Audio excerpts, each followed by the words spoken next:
It's the sword and sandal epic that redefined Hollywood spectacle. But behind Ben-Hur's chariots, roaring crowds, and biblical-scale sets was a production so massive it bordered on madness. From near-fatal stunts to animals running wild, hidden technical tricks, and bizarre casting twists, the making of this 1959 blockbuster was anything but smooth sailing. Which of these will change how you see the movie forever? Let's just say the chariot race wasn't the only thing that almost spun out of control. The most expensive film of its time. When MGM greenlit Ben-Hur, they weren't just making a movie. They were making a financial gamble. With a then-record budget of $15 million, around $150 million today, it was the studio's last-ditch effort to recover from financial trouble. The money went into everything: massive sets built in Rome, thousands of hand-sewn costumes, and one of the largest casts of extras ever assembled. The Circus Maximus Chariot Arena alone covered 18 acres, making it one of the largest film sets ever built. Every detail was designed for realism. Costumes were aged and distressed by hand, and hundreds of craftsmen worked for months on weapons, armor, and props. MGM even imported special white horses from Yugoslavia for the chariot race. The gamble paid off. Ben-Hur became the highest-grossing film of its era and won a record 11 Oscars, but at the time, many feared the budget would sink the studio for good. Charlton Heston wasn't the first choice. It's almost impossible to picture Ben-Hur without Charlton Heston's commanding presence, but he wasn't MGM's first choice. Early in casting, the studio approached Burt Lancaster, Paul Newman, and even Marlon Brando. Lancaster declined outright, reportedly dismissing the script as too preachy. Newman famously joked that he didn't look good in a tunic, while Brando was never fully sold on the project. By the time the offer landed with Heston, production was already gaining momentum. His athletic frame, strong jawline, and ability to project both stoic control and raw emotion made him an ideal fit for Judah Ben-Hur. But it wasn't just his look. Heston was willing to endure the punishing physical preparation the role demanded. Filming in Italy, he trained rigorously for months before stepping in front of the camera. This meant mastering the dangerous chariot, learning complex sword-fighting choreography, and riding horses with precision. The training was grueling, but Heston approached it with the same discipline he brought to his performances. He would later call it the most physically exhausting role of his career, but also the one that defined him as an actor. Without Heston's blend of grit, physicality, and gravitas, Ben-Hur might not have become the cinematic legend it is today. The chariot race took 5 weeks to film. The most famous sequence in Ben-Hur wasn't just a movie highlight, it was a production marathon. The chariot race, an 11-minute masterpiece of editing and stunt work, took 5 weeks to shoot and involved more than 200 crew members. The track was constructed to exacting specifications, complete with sand imported from the beaches of Nice for better traction. Charlton Heston and co-star Stephen Boyd trained for months with professional stunt drivers so they could handle the reins themselves for many shots. Safety was still a constant concern. The turns were banked, but the speed and weight of the chariots made crashes inevitable. At least one stuntman was seriously injured when his chariot flipped, though contrary to rumors, no deaths occurred during filming. The end result was so immersive that modern directors still study it for pacing and practical stunt coordination. George Lucas even cited it as inspiration for the Phantom Menace's pod race. A stunt accident made it into the final cut. One of the most heart-stopping moments in Ben-Hur's legendary chariot race wasn't scripted. It was a real accident caught on film. Stuntman Joe Canut, son of famed stunt coordinator Yakima Canut, was doubling for Charlton Heston during one of the high-speed runs. As his chariot tore around the track, it struck a hidden bump at full speed. The force hurled Canut forward over the front rail, and for a terrifying second, it looked like he might be crushed beneath the pounding hooves of the team behind him. Acting on pure instinct, Canut grabbed the front rail in midair and pulled himself back inside the chariot. Incredibly, he didn't break character. He kept driving as though nothing had happened, finishing the take in perfect rhythm with the action. Director William Wiler immediately recognized the authenticity and danger in the shot. Rather than reshoot it, he kept it in the final cut. turning an almost catastrophe into one of the film's most unforgettable moments. The fact that Knut walked away with only a split lip and a bruised jaw makes the story even more astonishing. It's a rare case where real-life peril not only enhanced the drama, but became part of Hollywood legend. MGM used 10,000 extras for the crowd scenes. The roar of the crowd in Ben-Hur wasn't a sound effect, it was the real thing. MGM brought in over 10,000 extras in Rome, many of them local residents, to fill the massive arena set for the chariot race and other grand crowd sequences. Dressing that many people was a monumental task. The wardrobe department created and maintained thousands of linen tunics, cloaks, and headpieces. Extras were assigned to specific seating sections, and each section was given a distinct color palette so that from the camera's perspective, the crowd looked organized and visually striking. Keeping those costumes camera-ready was no easy job. The sets were dusty, hot, and crowded, and wardrobe teams worked around the clock to keep garments clean and pressed. Between takes, assistants moved through the stands making adjustments, fixing belts, and ensuring headpieces stayed in place, directing that many people required military-style precision. Loudspeakers and large flags were used to signal when extras should cheer, gasp, or boo, ensuring reactions matched the on-screen action. The result was a living, breathing stadium of energy that no matte painting or canned audio could replicate. It's this sheer scale and authenticity that still makes the crowd scenes in Ben-Hur so unforgettable today. Stephen Boyd wore brown contact lenses. Stephen Boyd, who played Masala, had striking blue eyes in real life, but director William Wiler felt they were too bright for the role of a Roman villain. To give him a more imposing, darker look, Boyd wore brown contact lenses throughout filming. In the 1950s, contact lenses weren't the soft, comfortable versions we know today. They were made of hard plastic, often uncomfortable after long hours under hot set lights. Boyd reportedly endured irritation and redness during shooting, but kept them in without complaint to maintain continuity. The change was subtle, but it worked. The darker eyes gave Masala a more intense and menacing aura, especially in close-ups during the chariot race and the tense reunion scene with Judah Ben-Hur. Boyd's commitment to the physical discomfort for the sake of his character is one of those small but telling examples of how far the cast went to bring Ben-Hur to life. The result is a performance that still feels sharp, layered, and visually memorable decades later. The galley rowing scene was physically brutal. The famous galley scene, where Judah Ben-Hur rose as a Roman slave, was shot in a massive ship set with rows of chained extras. For realism, Wiler had the men actually row heavy oars, while water splashed around them. Charlton Heston trained for weeks to handle the physical strain, but even so, the heat from the studio lights combined with the repetitive motion made the shoot exhausting. Crew members had to bring water to the extras between takes to prevent fainting. To capture the rhythm and tension, Wiler had a drummer pound out the battle speed cadence in real time. When the tempo accelerated to attack speed, the men had to push themselves to match it, creating visible strain that sold the scene's intensity. Heston later said it was one of the hardest sequences to shoot, not because of the acting, but because his body felt like it had actually been worked to exhaustion.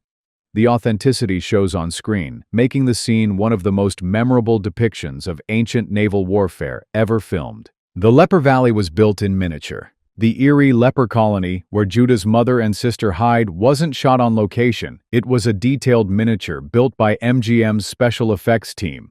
The model, only a few feet across, was constructed with meticulous detail. Tiny, crumbling walls, miniature pottery, and even scaled-down vegetation.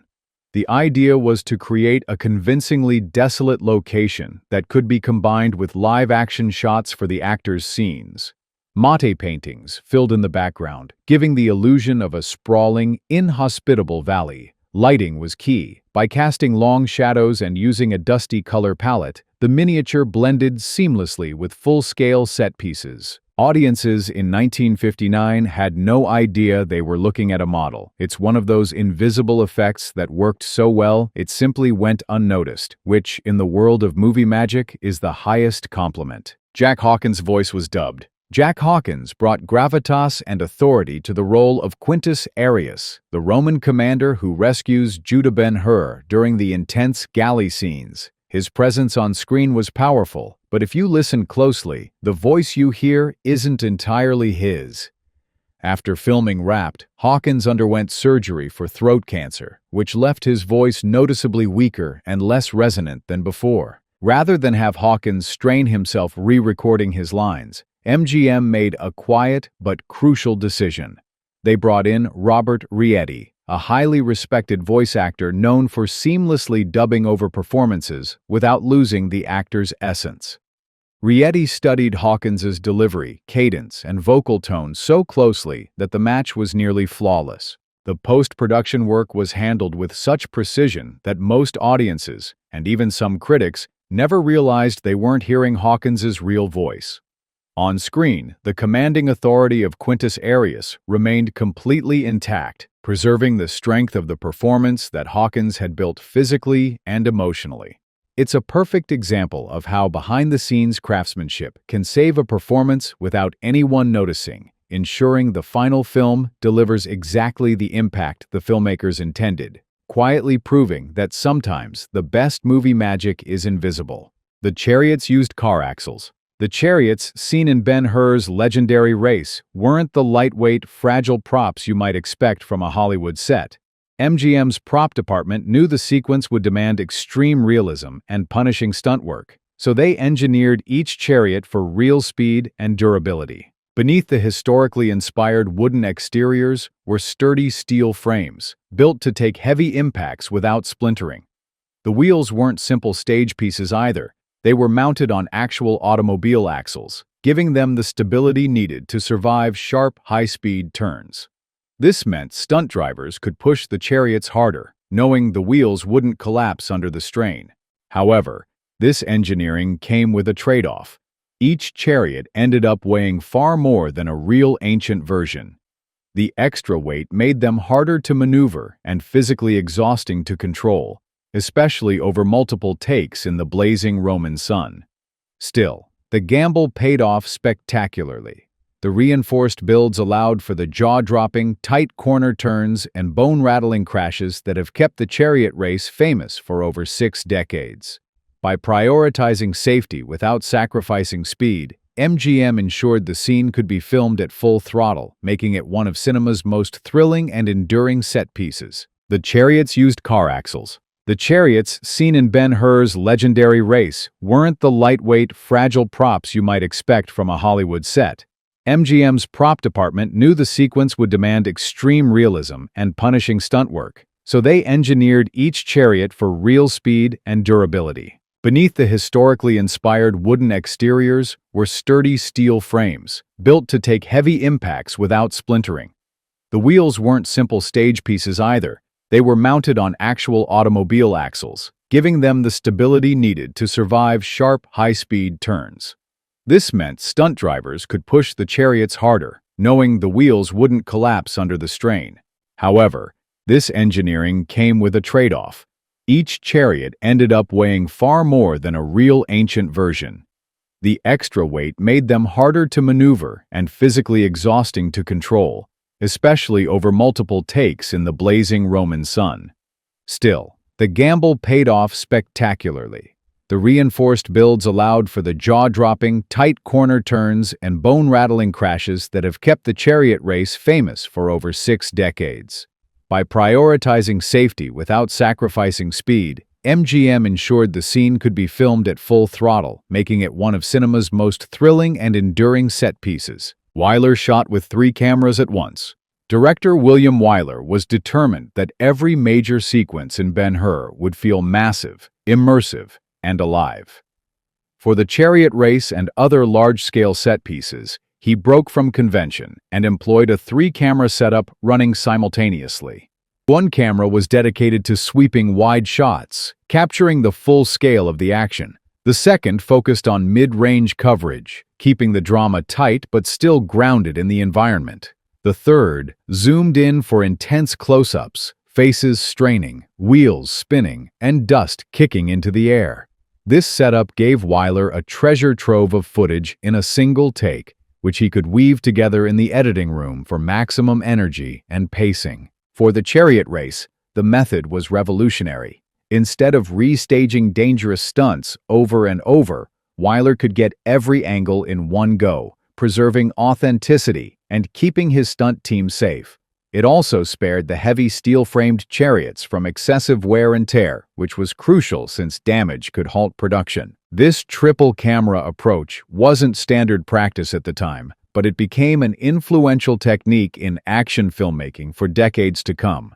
It's a big reason why the chariot race still feels so immediate. You're not watching it, you're in it. MGM recycled costumes from other epics. Despite Ben-Hur's record-breaking budget, MGM didn't make every costume from scratch. For the thousands of background extras, especially in the chariot race and crowd scenes, the studio smartly dipped into its wardrobe archives.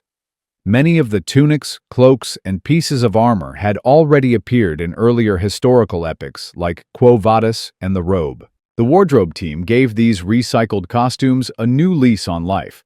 Fabrics were re-dyed, armor was repainted, and fresh trims were added to match Ben-Hur's visual style. To create a sense of realism, they also distressed the garments, adding frayed edges, dust, and subtle wear to suggest years of use.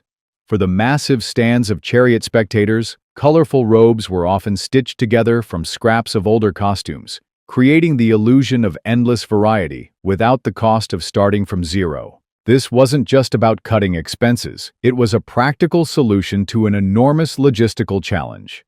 Outfitting more than 10,000 extras was a monumental task, and reusing costumes allowed the department to focus its energy on crafting the elaborate, custom pieces worn by the main cast. On screen, the result is seamless. Audiences see a vivid, living crowd without realizing many of those garments had already played starring roles in other Hollywood epics. The sound of the chariot race was layered from odd sources. The thundering hooves and rattling wheels of the chariot race weren't recorded live. Instead, the sound team built the audio from scratch using creative Foley effects. For the pounding hooves, they recorded horses galloping on a variety of surfaces, dirt, wood, even hollow platforms, to create depth.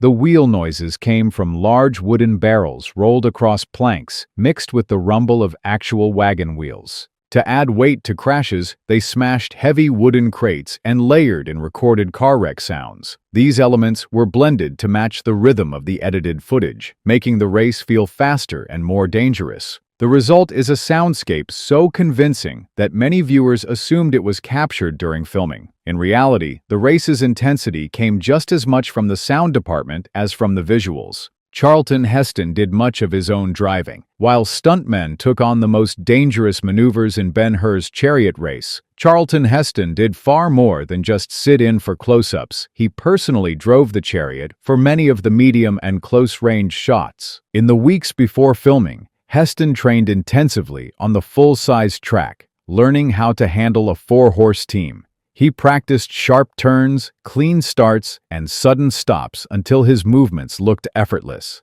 This training wasn't just for realism. Director William Wiler wanted audiences to see Heston's actual face in the thick of the race. That authenticity made Judah's skill and determination feel real on screen. Heston later admitted that speed wasn't the biggest challenge. Control was. The horses were incredibly strong, and even a minor miscue could send them veering into the walls or colliding with other teams. Despite the risks, he grew so confident that he sometimes drove faster than the stunt coordinators advised, much to their nervous dismay. The combination of Heston's real driving and the stunt team's precision work created a seamless illusion. Viewers felt like they were watching one continuous, breathless race, proof that blending actor commitment with stunt expertise can produce movie magic that still holds up decades later. The sea battle used a massive water tank. The naval battle between the Romans and Macedonians wasn't filmed on the open sea. It was staged in a gigantic water tank at Cinecittà Studios in Rome. The tank was large enough to hold full-scale ship replicas, each mounted on hidden platforms so they could be rocked for wave effects. Smoke machines and wind fans added chaos, while miniature ships were used for the wide destruction shots. For realism, Hundreds of gallons of water were dumped onto the deck during battle scenes, soaking the actors and making the action more dangerous. Crew members worked with safety divers in case anyone went overboard unexpectedly. The sequence remains one of the most convincing depictions of ancient naval combat ever put on screen, proving that with enough planning, you don't need the ocean to make a great sea battle. The opening nativity scene used real animals. The serene opening nativity scene in Ben-Hur may look calm on screen, but behind the camera, it was anything but. To create authenticity, the production brought in live camels, donkeys, and sheep from farms outside Rome. While they certainly added realism, they also introduced an element of complete unpredictability. The animals weren't accustomed to the intense lights, loud equipment, and constant movement of a film set. Sheep would casually wander out of frame mid-shot. Donkeys stubbornly refused to stay in position, and during one take, a camel suddenly spooked, sending crew members diving for safety. Animal handlers stood ready just off camera to wrangle and calm the animals, but director William Wiler often chose to keep rolling. He knew that these unscripted moments, like a sheep grazing mid-scene or a donkey flicking its ears at the camera, added an organic quality no amount of staging could replicate. In the end, the chaos worked in the film's favor. The mix of real creatures, meticulously crafted costumes, and authentic-looking props gave the scene a tactile, lived-in quality. It set a tone of grounded realism that carried through the rest of the epic, proving that sometimes imperfection is exactly what makes a moment unforgettable. It won a record 11 Oscars. When Ben-Hur swept the Academy Awards in 1960, it didn't just win big, it made history. The film took home 11 Oscars, including Best Picture, Best Director for William Wiler, and Best Actor for Charlton Heston. At the time, no movie had ever achieved that many wins, and the record stood untouched for nearly 4 decades. This wasn't simply a case of the Academy rewarding a popular hit. Ben-Hur was a colossal achievement on every front. Set design, costuming, cinematography, editing, and stunt work all pushed the limits of what Hollywood could do in 1959. From the intricate details in its massive sets to the jaw-dropping chariot race, every department delivered at the highest possible level. The sweep also breathed new life into MGM, which had gambled heavily on the production's success. The victory proved that their massive investment in an epic could deliver both critical acclaim and box office dominance. It wasn't until Titanic in 1997 and The Lord of the Rings, The Return of the King in 2003 that other films matched the 11-win milestone. Even now, few productions have come close, cementing Ben-Hur's place as one of the most decorated and ambitious films in Hollywood history.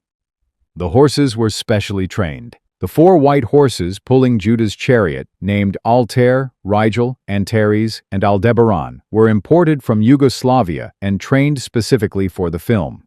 Trainers worked with them for months to prepare them for the noise, crowds, and fast turns required for the race. They practiced on a mock track so they could hit their marks reliably without panicking.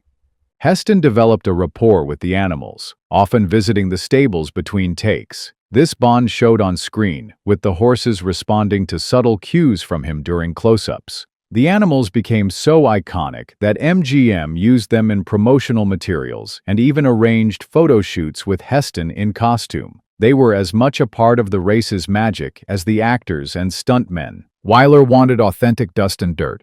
To keep the chariot race in Ben-Hur looking gritty and authentic, William Wiler insisted on more than just clever camera work. He wanted the environment itself to feel real. Before each take, crew members were instructed to scatter fresh dirt, dust, and small debris across the track. This wasn't only about visuals. The loose dirt made steering the chariots more challenging, forcing the stuntmen and actors to fight for control as the horses thundered forward. Small stones rattled beneath the wheels, creating unpredictable jolts and bumps that heightened the tension. As the race progressed, massive clouds of dust kicked up, sometimes obscuring visibility entirely. The result was a genuine sense of chaos and danger, both for the performers and for the audience watching. Costumes and faces became coated in grime, enhancing the look of a hard-fought competition.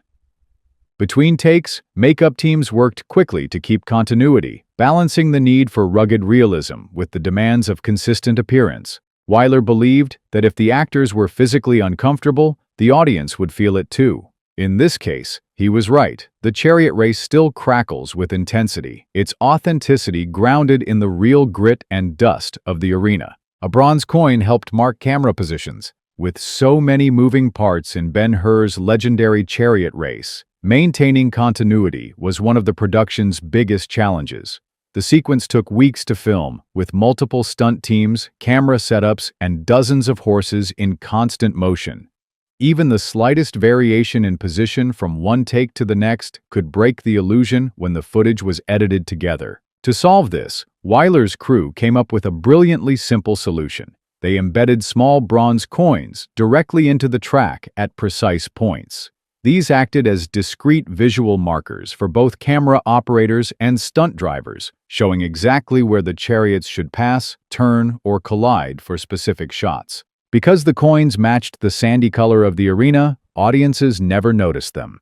But for the crew, they were an invaluable guide, helping keep the action consistent across different days, angles, and takes. This low-tech fix ensured that whip cracks, wheel spins, and near misses all matched perfectly in the final cut. It's a reminder that in filmmaking, massive spectacles often rely on the smallest, smartest details, and in this case, a few well-placed coins helped create one of cinema's most flawlessly executed action sequences. Ben-Hur wasn't just a film, it was a showcase of ambition, grit, and pure old-school movie magic.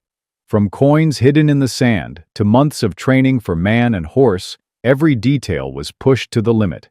More than 60 years later, the chariot race still stuns, and the scale remains unmatched. Which fact caught you off guard? Share in the comments, hit subscribe, and keep exploring the untold stories of cinema's greatest epics, because sometimes the real drama unfolds behind the camera.